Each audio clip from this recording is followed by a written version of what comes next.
Alrighty guys, I just did this trek to show you one of the most beautiful places on Phuket. This is Black Rock, but I also want to introduce myself. My name is Frank van der Linde and I just have a new YouTube channel, Living the Oneironaut Life. Back in the year 1989 I got my truck driving license. I traveled with a truck all over Europe, Eastern Europe, and been to more than 40 countries. While still being a truck driver, I decided to follow my childhood dreams and move to Australia. I've been working there on farms, I've been traveling around in the car, and I was actually hoping to spend the rest of my life in this beautiful country. That didn't really work out, and after 1 year I had to leave and went to New Zealand. From New Zealand I flew to Indonesia, and from here is where I started my first overland trip back to Holland. Went from Indonesia to Malaysia, Thailand, Cambodia, Vietnam, all overland into China. I had an amazing time in China. I traveled crisscross around the country, and from Beijing I took the Trans-Manchurian, the Trans-Siberian all the way to Moscow. From Moscow I went up to St. Petersburg, I went to Tallinn in Estonia, Finland, Helsinki. I took the ferry from Uusikaupunki to Stockholm, and from Stockholm I drove with a truck back all the way to Holland. In the mid-90s I quit my trucking career. I moved to Asia and became a dive instructor. I started to work on one of the small islands in Thailand called Koh Tao, and I was very lucky to work for one of the biggest dive schools in Southeast Asia called Buddha View. This job gave me a passport to travel, and I've done all kinds of trips in the meantime. I went for a trip to the Middle East, where I traveled around in Egypt, Jordan, Turkey, Syria, Lebanon, Israel. Then back to Koh Tao, where I worked for a few months, then started again on the next trip. A new trip. That trip was one of the best I ever did.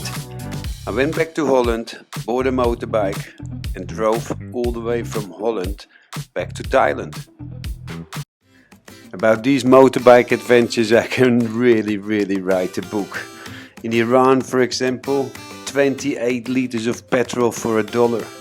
I went through Pakistan, the Khyber Pass. I went to the Karakoram Highway. I went through Jammu, Kashmir, where there was still a war going on. Nepal with the landslide. When I arrived in Thailand at the end of this adventure, I worked for another year again, and I shipped my motorbike from Thailand all the way down to South Africa. Shipped it to South Africa, to Cape Town, from where I started a new adventure. And on this adventure I drove all the way through South, Central, East and West, in total through 36 countries from Africa back to Holland. I drove through the sand dunes of Sausage Play, went to Okavango Delta in Botswana, Fig Falls in Zimbabwe, and all the way up to Zanzibar, where I worked as a dive instructor for a few months. I rented a Land Rover in Kenya that broke down 3 times a day, visited the gorillas in Uganda, Serengeti in the Ngorongoro crater, in Tanzania, where I also picked up malaria. Then I went back to Nairobi, where we dropped off the Land Rover and drove back on the bike again all the way north to Ethiopia. As you can see on the map, I went from Ethiopia through the Sudan, Chad, Cameroon, all the way to West Africa. What an adventure that was, driving solo by myself all the way through the Sahel Desert, the Sahara, up north to Morocco, from where I took the ferry back to Spain. And in Spain I treated myself after this 18 months adventure on a nice weekend, the Moto GP in Jerez. But now I have something new. I'm gonna have a new adventure, and this adventure I want to share with you here on my new YouTube channel.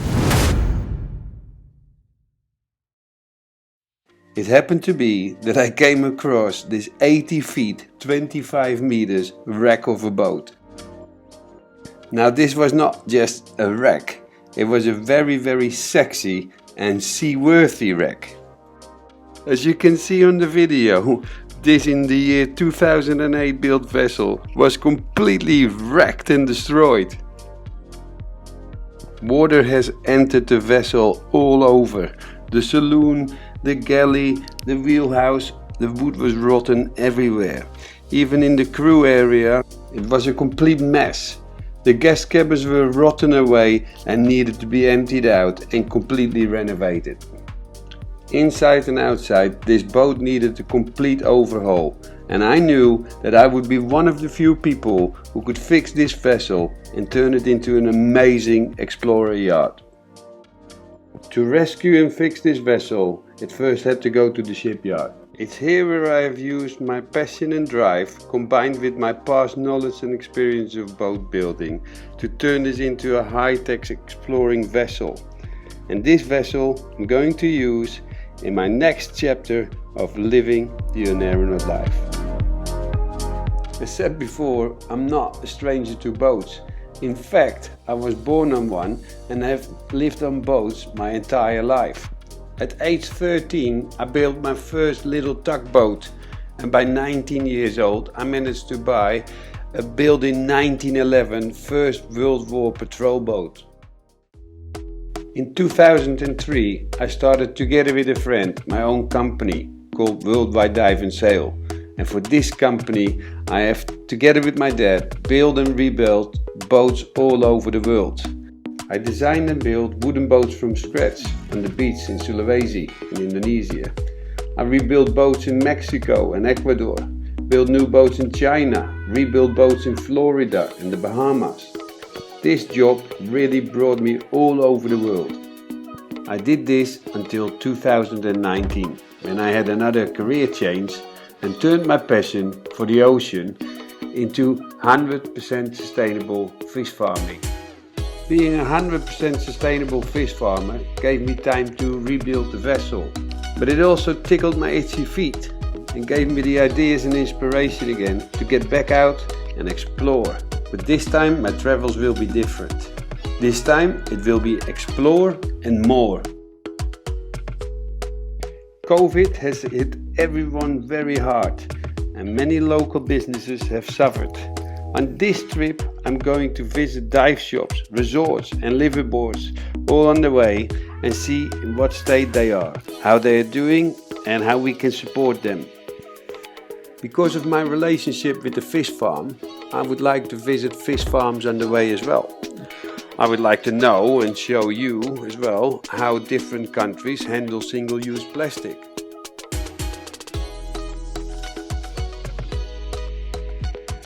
I want to go and have a look what global warming does to the environment and what overfishing does to the oceans.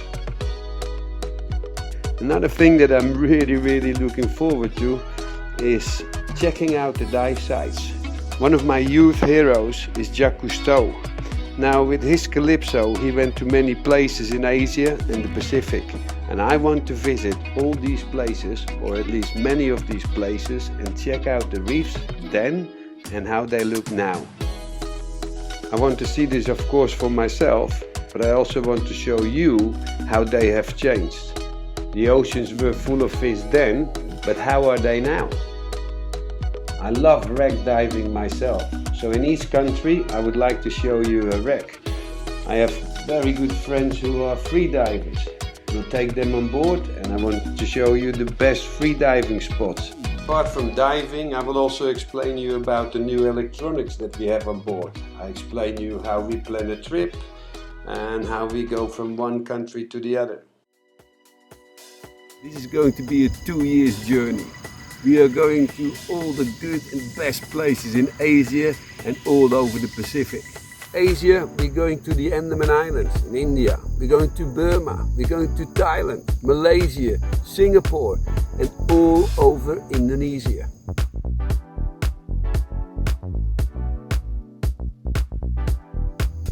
The Pacific, we are going to Papua New Guinea. We're going to the Solomons. We're going to Vanuatu, Fiji, Tonga. Going to Samoa, American Samoa, all over the Marshall Islands, all over Micronesia, and from Palau or via Palau we go back to Asia the Philippines, from where we continue back to Borneo. The coming 2 years are going to be a massive adventure. An adventure where I'm really looking forward to. We go to places where not many people have been before. So, subscribe to this channel and keep following Oneironaut Life.